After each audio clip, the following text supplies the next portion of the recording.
पशुपालक भाइयों, आज हम जानते हैं जो प्रेग्नेंट पशु हैं उनका प्रबंधन के विषय में। प्रेग्नेंट पशुओं में हमें क्या सावधानी रखना चाहिए और जो गाभिन पशु या प्रेग्नेंट पशु होता है उसके गर्भ में एक बत्स का बत्स पल रहा होता है और इस दौरान हम पशु से मिल्किंग भी जारी रखते हैं। तो इस दौरान पशु को कुछ आवश्यक न्यूट्रिएंट्स जो उसके गर्भ में पल रहे बत्स के लिए और दुग्ध उत्पादन के दौरान जो दुग्ध के साथ जो शरीर से मिनरल्स निकल रहे हैं उन सब की पूर्ति के लिए जो न्यूट्रिएंट्स हैं वो पर्याप्त उसे पोषक आहार के साथ मिलना चाहिए। इन सब के बीच एक महत्वपूर्ण न्यूट्रिएंट जो आवश्यकता होती है जो है आयरन की। जैसे जैसे गर्भावस्था का समय बढ़ता है पशु के शरीर में पल रहे गर्भ को लगने वाले न्यूट्रिएंट्स की आवश्यकता भी बढ़ती है और जैसा कि गायों में हम 7वें महीने की प्रेगनेंसी तक और भैंस में भी हम लगभग 8वें महीने की प्रेगनेंसी तक ही दूध लेते हैं और आखिरी के जो प्रसव के पूर्व के 60 दिन हैं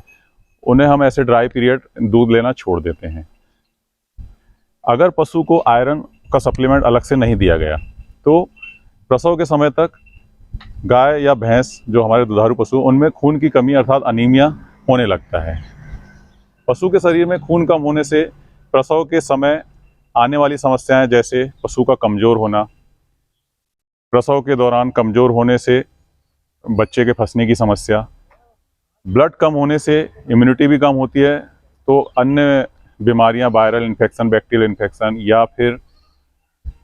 अन्य रोग जैसे थनैला और गर्भाशय का इन्फेक्शन या अन्य कोई भी जो प्रोटोजल डिसीज़ हैं, इम्यूनिटी कम होने से इनके होने की संभावनाएं बढ़ जाती है। तो इस प्रकार से अगर पशु जो हमारा प्रेग्नेंट है अगर उससे हम आयरन सप्लीमेंट देते हैं जो 3 या 4 महीने की प्रेगनेंसी से ही हम चालू कर दें और उसकी पूर्ण गर्भावस्था तक एक आयरन सप्लीमेंट चालू रखें। 20 से लेकर 40 ग्राम की मात्रा एक आयरन सप्लीमेंट की हमें इसके 3 से 4 माह की प्रेगनेंसी के दौरान से चालू करनी चाहिए। इस दौरान पशु के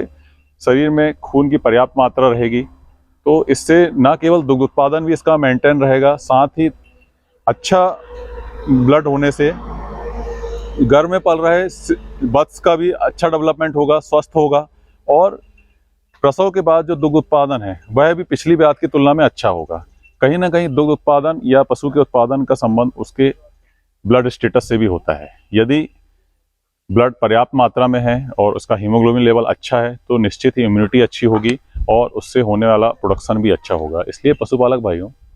जो अपने गाभिन पशु हैं उनमें 3 से 4 माह की प्रेगनेंसी के बाद से आप एक आयरन सप्लीमेंट चालू करें।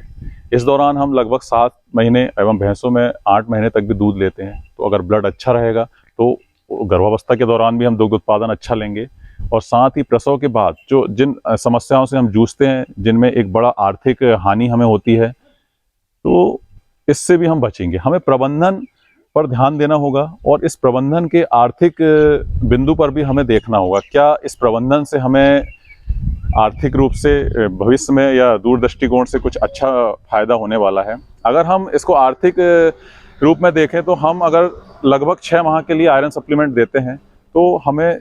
1400 से 1500 रुपये का लगभग खर्च आएगा। पर इस सप्लीमेंट के देने से हमें गर्भावस्था के दौरान और उसके बाद में या आसपास के समय जुड़ी हुई समस्याएं जो हमें एक लंबे आर्थिक बोझ की ओर ले जाती है, कभी कभी इन समस्याओं से हमारे पशु की जानहानि भी हो जाती है और एक बड़ा आर्थिक नुकसान भी हमें झेलना पड़ता है। तो एक आर्थिक दृष्टिकोण से भी देखें तो